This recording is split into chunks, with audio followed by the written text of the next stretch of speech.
Welcome to Control Point Associates. The foundation and development of our company start with our commitment to continuous improvement and adherence to our core values.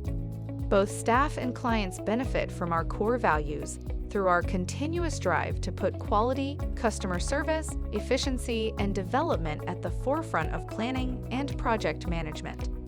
Here to discuss more on our core values is Senior Vice President and Partner, Paul Jurkowski.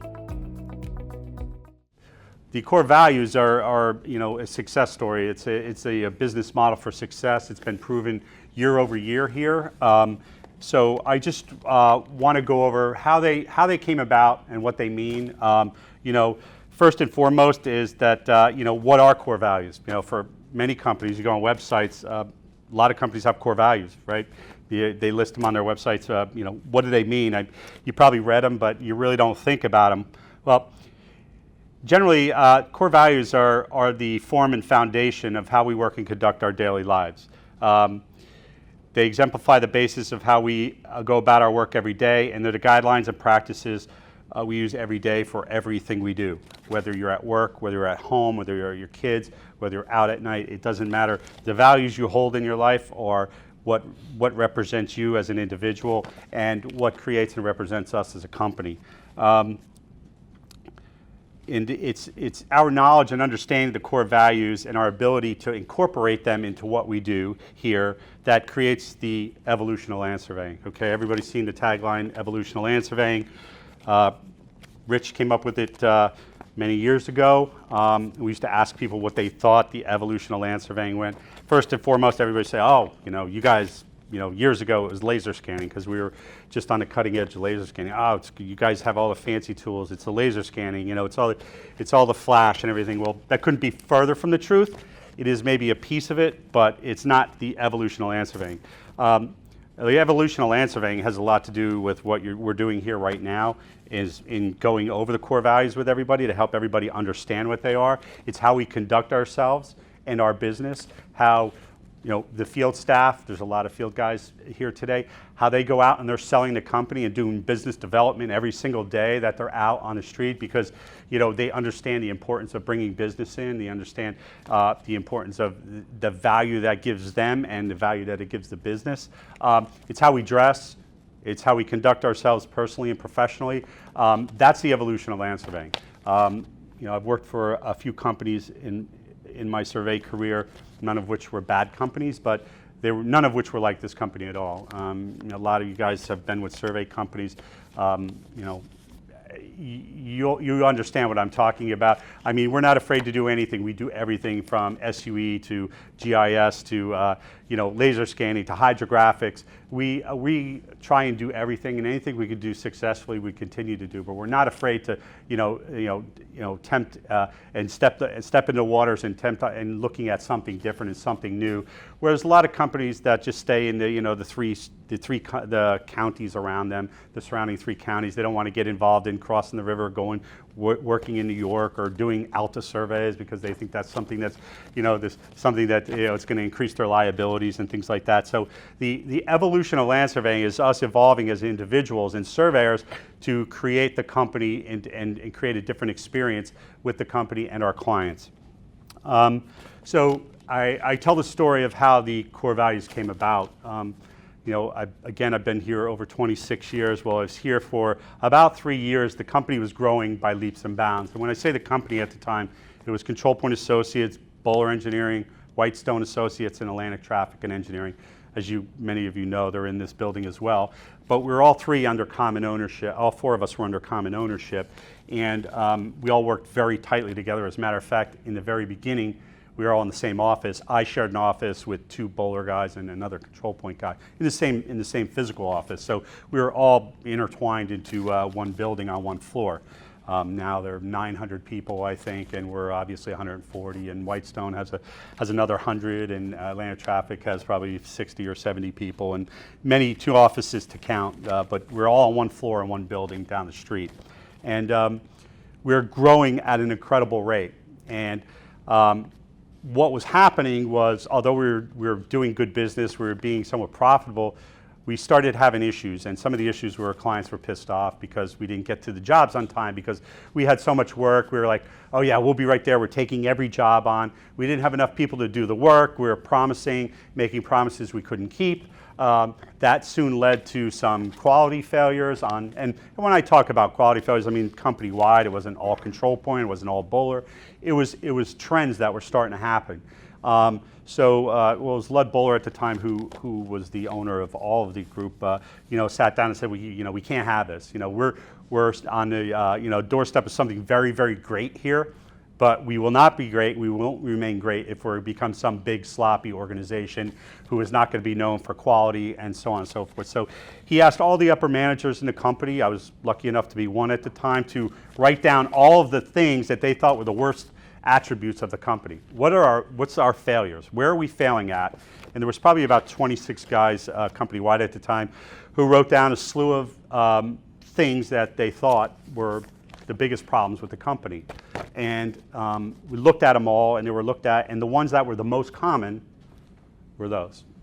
So if you think about it, we took our biggest failures and turned it around to make it our biggest success. So, which I thought was a very, very cool thing to do. I didn't really understand at the time.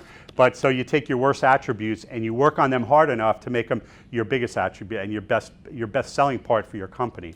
So out of all the things we were doing wrong and all the managers throughout the entire footprint at the time, these 6 things were the things that came up as the most common. And obviously quality being first and foremost, so we formulated the core values. Then after we figured out what they were, the next biggest problem is, so what do you do with that? I wouldn't even guess how many people were here at the time, but again, we're growing and growing. So there's 26 people in the company who know what the core values are. Nothing was written up. There was no fancy logos and nothing. So then after that, we're all tasked to write about each one of these and what we thought about them and how we can then develop them into the entire corporation's core values.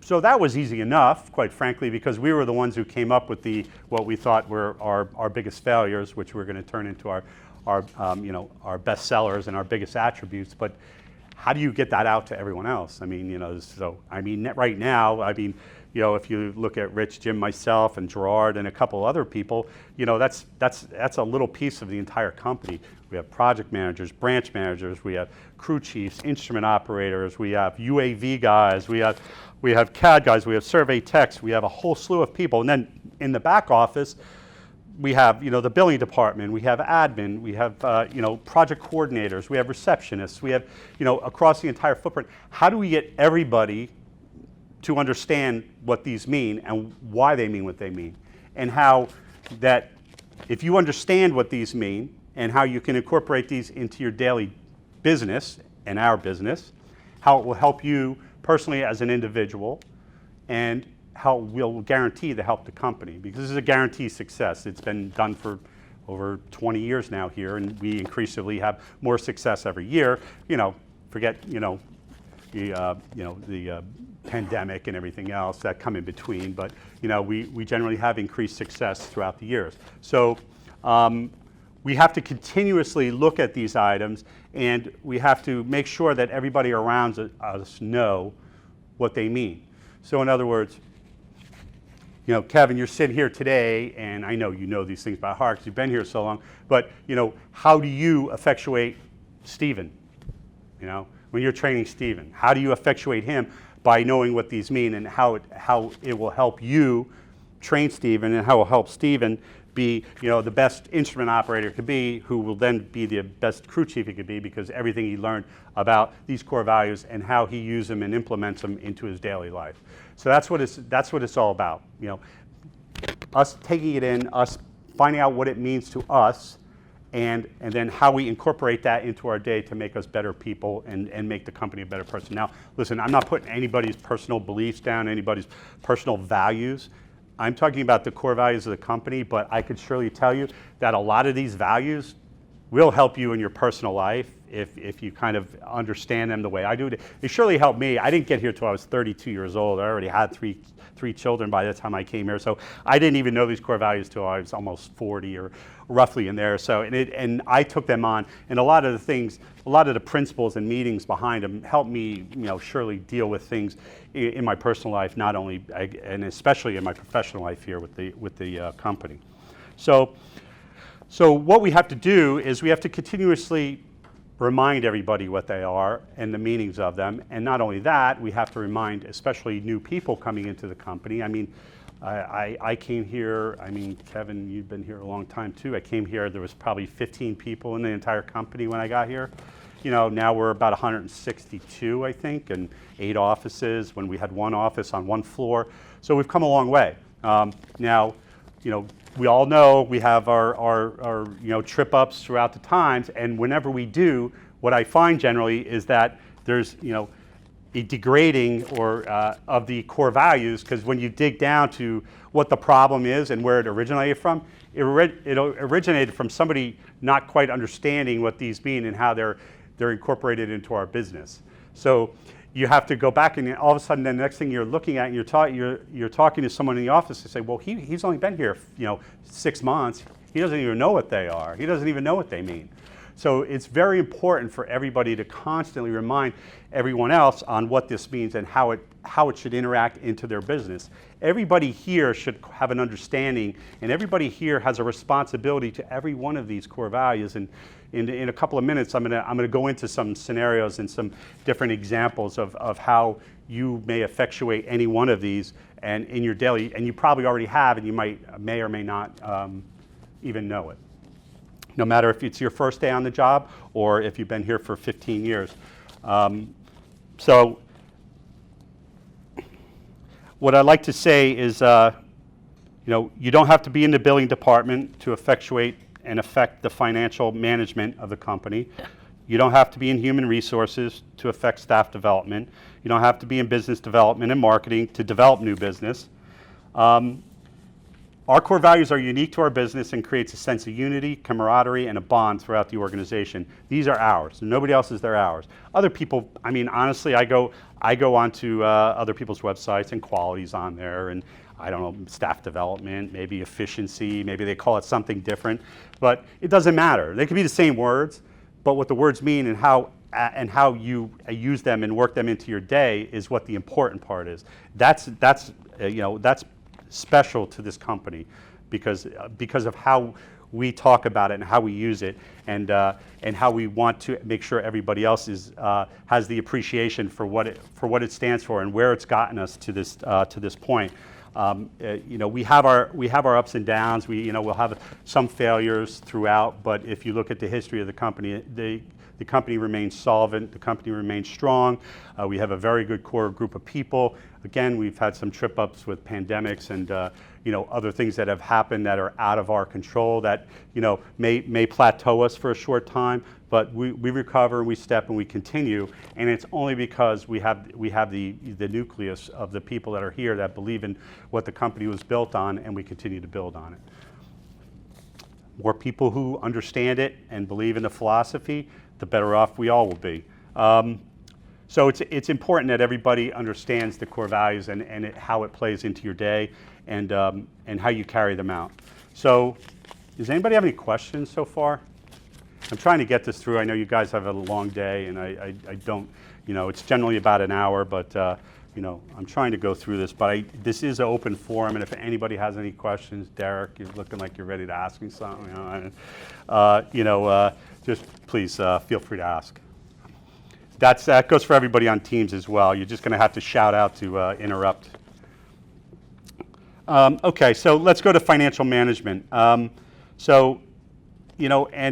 again, you may not prepare contracts for a living here. You may look at them. Obviously, everybody sees them, whether you're in the billing department, whether you're a crew chief, you see them in the field. Robert's team will look at them from documenting and storing things. Everybody here sees contracts, but the financial management portion of our business starts with sound contract management. We have a good verbal communication with the client, a good understanding, a clear and concise communication, what the client's needs are. We pride ourselves on being consultants, not just surveyors. So we have clients call us and ask us questions about jobs that we don't even work on.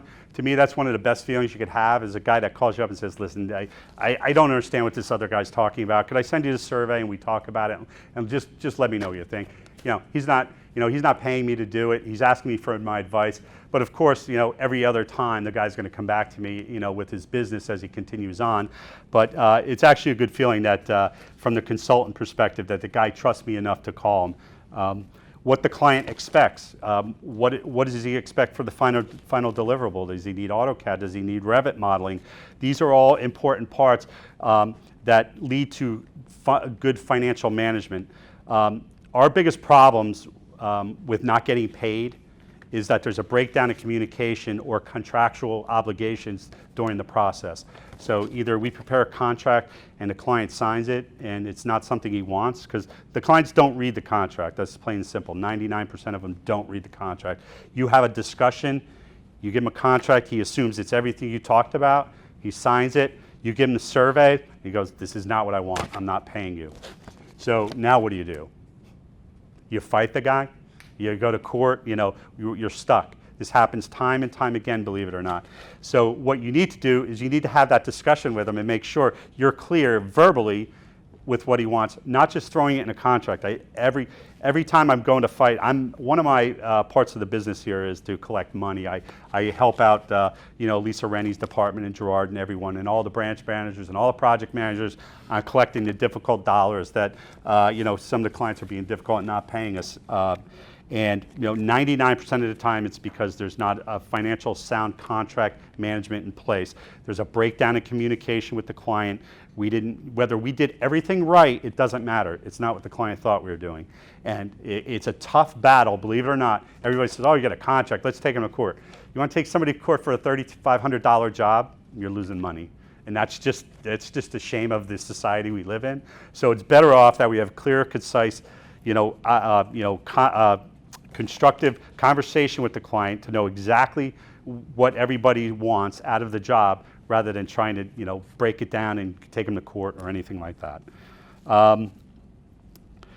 Consulting is another, the financial management, how we bring one division into another. So, and I'm going to show you how all of these core values directly intertwine with one another. So while you're on the phone and you're talking to your client about the project and how to take care of it and consulting them, and say, we have an SUE division where we can fine tune and find those underground utilities for you, and we could do that via GPR, electromagnetic. We have concrete scanning.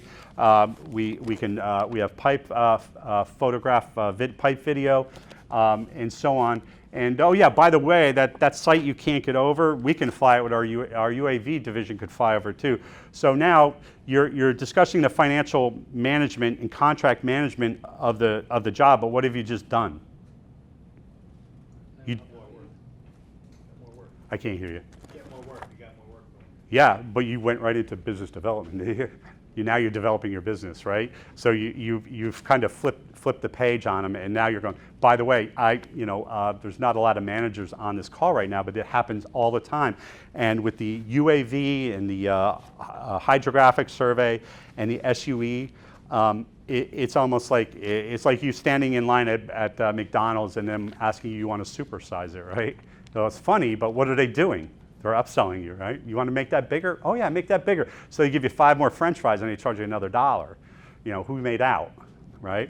It's the same way. Hey, could we give you SUE with that? We could better tell you where your underground utilities are. So that's how now we went from the financial management right into the business development. Our greatest tool for business development remains our ability to maintain our existing clients and referrals from them. Utilizing the skills we have learned so far, we'll continue to keep a steady flow of work if you and others around you service the client. So what does that mean? So we have clients today that we had since I walked in the door 26 years ago. We work with them either every year, every couple of years. Kyle, Kevin, you guys, Brian, you guys have been around a long time, know it. How many jobs have you worked for? Let's do a quick check. The Walmarts of the world, all the gas station work that we did, the McDonald's. These are clients that we've been working with for 26 years. Well, why are they coming back to us? I can tell you, we're not the cheapest guys in town. Why are they coming back to us? We're the only surveyors? Quality. What else? You could peek. Customer service, efficiency, right? When a client calls us and we say you're getting a survey in 2 weeks, when do they get it? 2 weeks, 99% of the time. And if it's not, hopefully the manager's on the phone telling them it's going to be a couple days late. But in all reality, that's why. So when you're developing your business, and we're talking about the business development portion, and the now we roll into the customer service division. So everything we just said are the reasons that the client comes to us. Eric, you mentioned it, customer service, right? Good customer service. Well, in developing our business and talking to the client about everything else, we're creating our customer service. We're creating a positive client experience. The ultimate client experience is what we like to call it. We want the client to be so happy that he goes nowhere else and comes back to us every time. And the only way to do that is to make sure all these things click and connect as we plan them out to, because the whole plan is there. Everybody knows we have allocations. That creates efficiency, right? Everything we do is to create that client experience so they always come back for more. And we only do that, by hard work. And there's no tricks. There's no smoke and mirrors. It's through hard work and all these things. We have no tricks. We have to work hard. We have to get the job done when we say we're going to get it done. We have to do it for the price we said we'll do it for, and we have to have the people that are technically, and I'm not going to use smart, technically trained enough to do the job to get the job done correct and get it done on time. A lot of contracts I review and I sign, it ensures that we put people on the project that have the ability to do the job right and to use the technology that we offer and that are well trained. It's right inside our contract that we don't put anybody on a site that's not trained properly and be able to do their job properly, in other words. So we get into customer service. Now, we have a rule here. It's called the 2-hour rule. Does anybody hear that before? Know what it means? Robert. What's the 2-hour rule mean? If a client reaches out to you, you got to make sure you call within 2 hours. Right. Return a call, return an email, just reach out to them, let them know you seek some type of reaching out to them. Right. And I'm going to say a little further.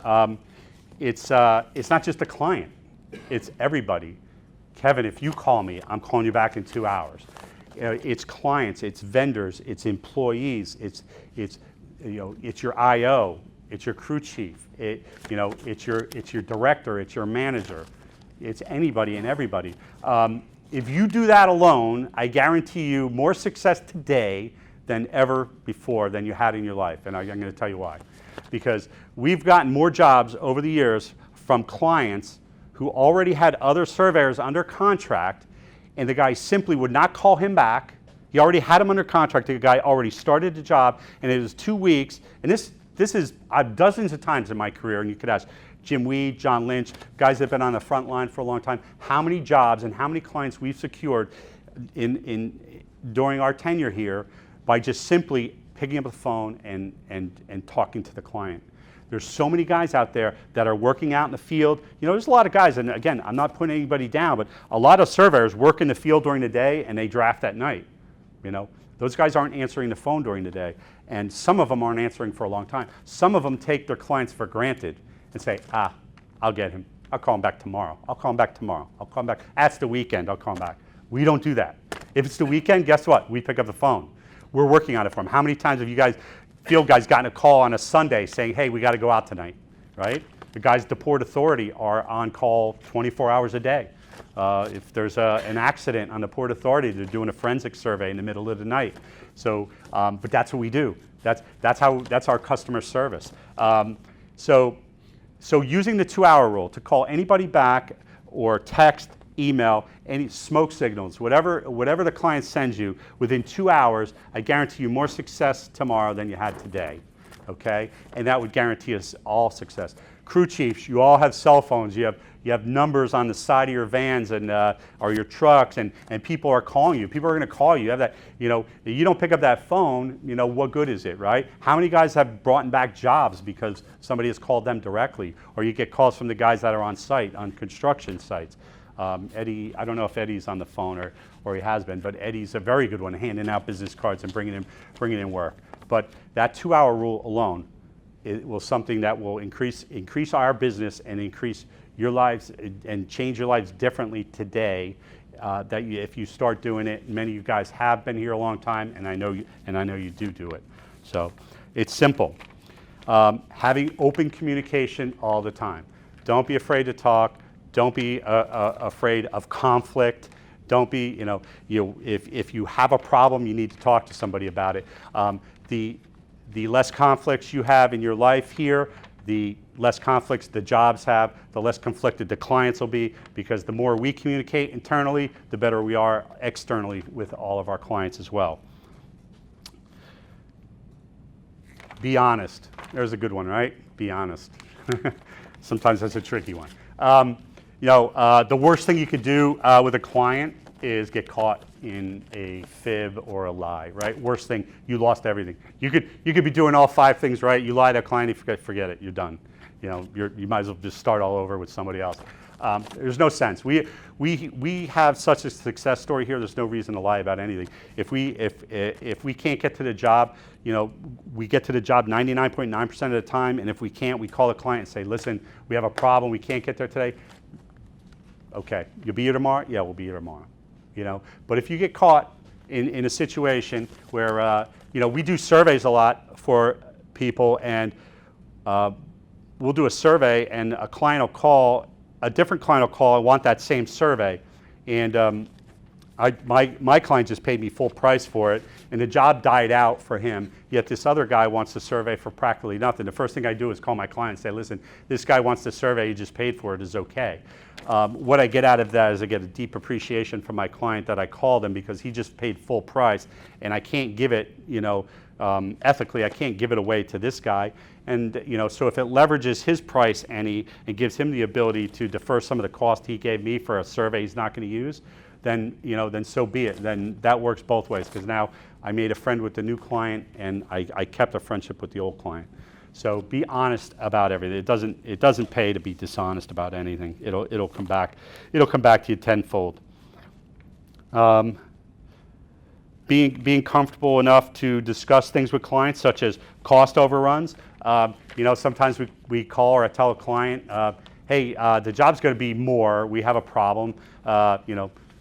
A lot of field problems cause cost overruns, right? Whether it rained and we're on the road too much, you guys got hit with traffic, and we pay. So we go back to the client. There's nothing wrong with calling a client back and asking for more money.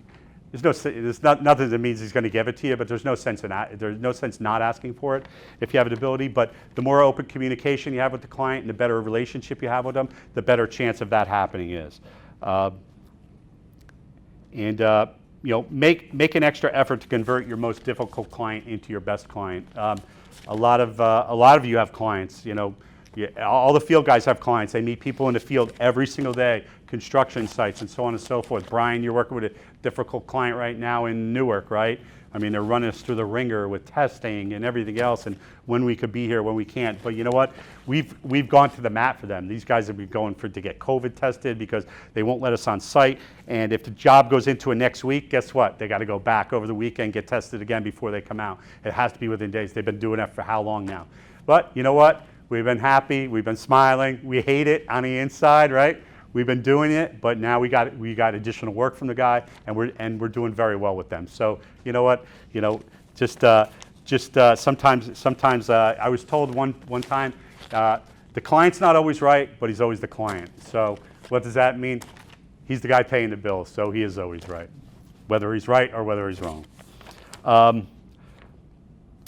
One of my favorites is efficiency.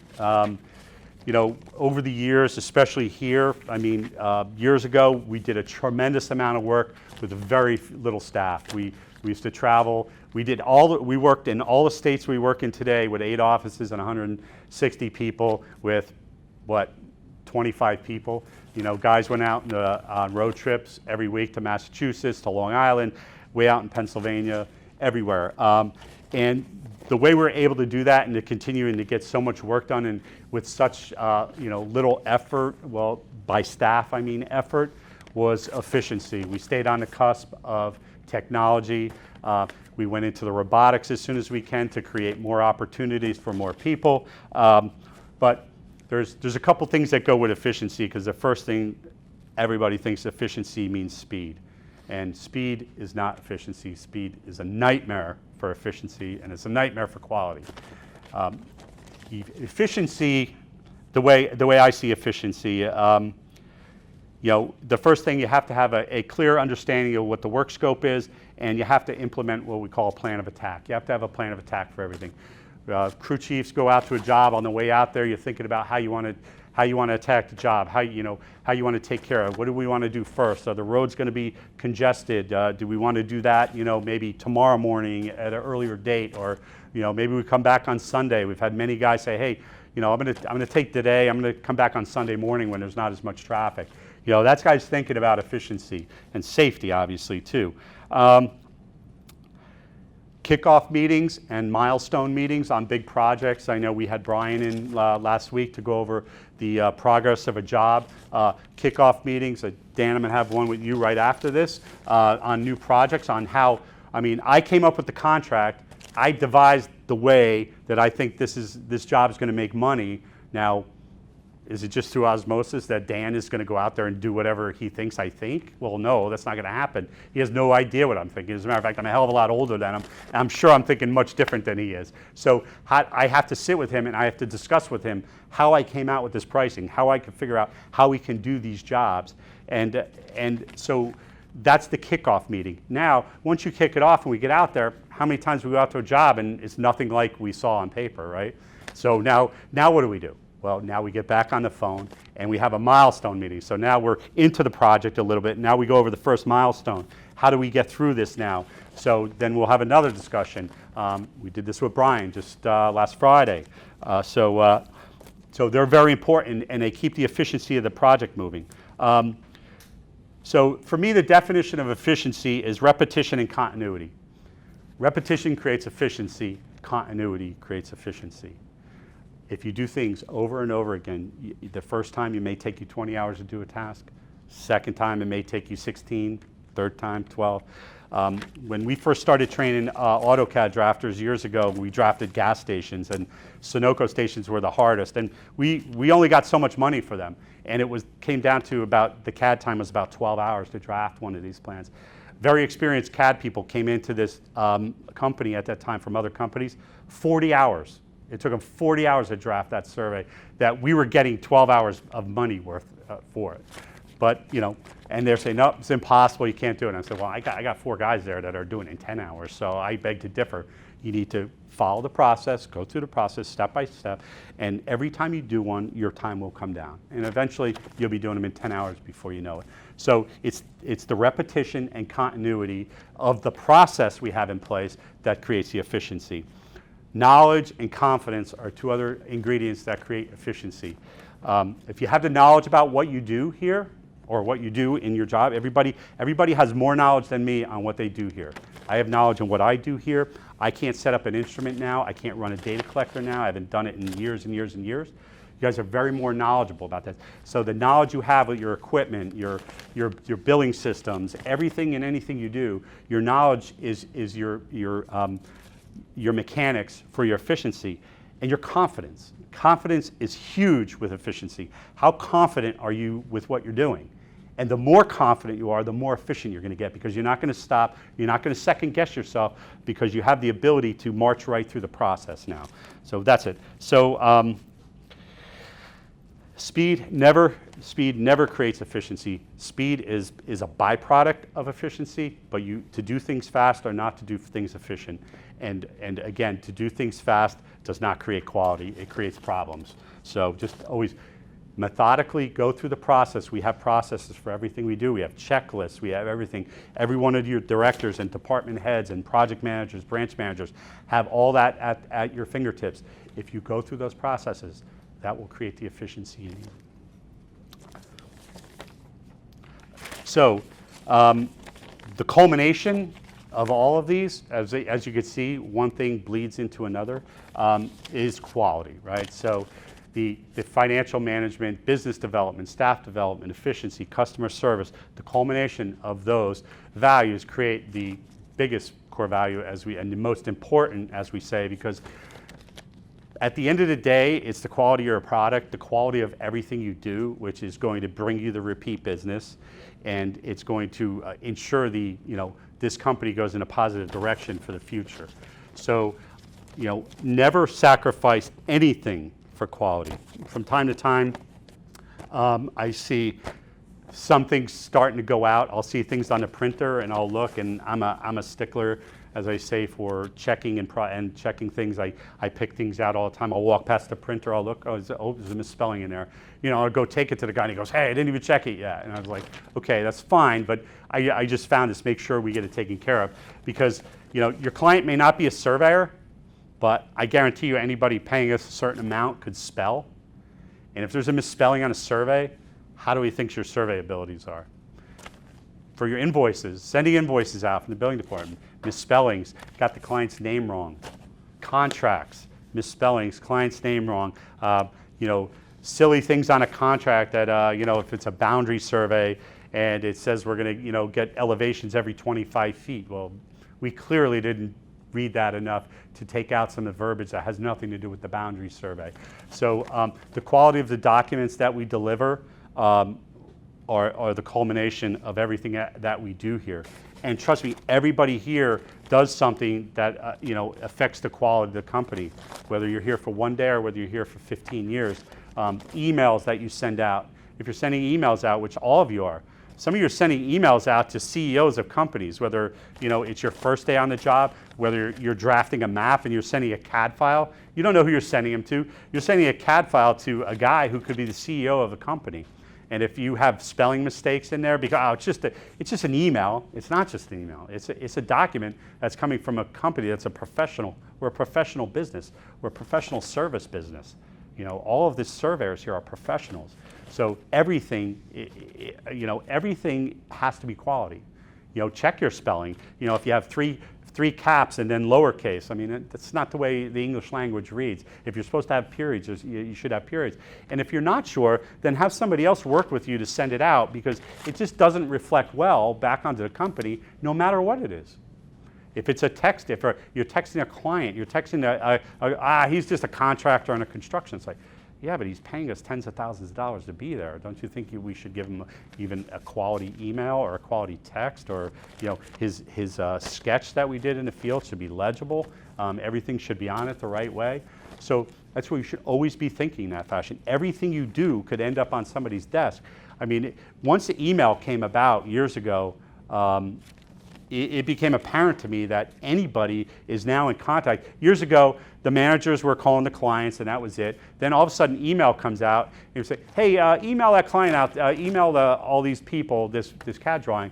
And then what struck me was the president of a company responded to one of my CAD drafters only because she sent the drawing out, and he responded to her because she sent it. So he replied only to her, asking her all these questions about the survey and encroachments on the survey. Now, it became very apparent to me at that time we have to be cognizant of who's sending things out, and that the people have to, have the wherewithal to come to me now and say, because how you answer that client, we could lose a client based on how we answer clients, right? And it's happened before. So how we answer that client and how we address that is very important. Everyone here emails people all the time. You have no idea sometimes who all those CCs are on your emails. It could be the CEO of business. That could make a difference of us, getting a lot more work in the future, or them saying, this outfit's, is a schlock outfit. These people don't know how to spell. This guy, I call him, he has no answers for me, things like that. So you have to really be cognizant of when you're sending emails out, of who you're sending them to, and then to go back to what I was saying before, you should only answer what you have the ability to answer. I don't answer questions about GIS. I don't answer questions about SUE, UAVs, or any of that. Why? Because I'm not an expert in it, and I don't have to be, because we have experts. I don't know if you all know Al Mahoney. He runs our geospatial division down in Mount Laurel. Well, he's a pro at it. He's the best. With Revit modeling and how we laser scan and put our laser scanning, and he built a whole division over the last 5 years here. And if I went to see a client on a whole mobile LiDAR laser scanning thing, a brand new client trying to sell them. I didn't go myself, because the first technical question they asked me, I would be fumbling, right? So who do I bring? I bring the expert. I could sell the company. He sells the scanning. He sells everything else we do. I mean, we have guys, crew chiefs on calls with clients when we don't know, and if we have questions. Get the right people in the room with you, and don't be afraid to say, I don't know, but the way you go about it is, hey, listen, let me get the right guys in the room. Everybody appreciates that. Nobody wants to be bullshitted. Just make sure you have the right people in the room, and you'll gain the respect from that as well. Now, does anybody have any questions? Does anybody think this is helpful? All right. Okay, I know there were some handouts. Listen, these things are really good as reminders to have, and like I said, moving forward, you'll probably be sitting through these more in the future. Hopefully I can be more creative. And by the way, the reason I read a lot of things is because this is the third time I've done this over the last week or so, but I came up with a lot of new things, so I wrote them down. So I don't have it all memorized, but I do go back on my notes. I don't have to read verbatim, but I did come up with some new ideas to kind of change things up a little bit. So that's why I was kind of reading some stuff. But if you have any questions, call me. I'd love to talk about it. I'll be more than happy to talk about it. It's just very important that everybody understands, what the foundation of the company was built on, and that foundation will take us through, into the future. And I had somebody mention 2 or 3 years ago, or maybe 2 years ago, say, "Oh, I have a new core value. I have a new core value. I think we should." I think it was safety. I think about it now. Okay, safety's a good topic, but you don't just change your core values, right? So safety works into our foundation somewhere, but you can't change your core values. If you change your values, it's kind of a wishy-washy thing. Now you could create, add-ons to where that may be staff development and how we train our people. We have a big training thing on now. Maybe it's customer service.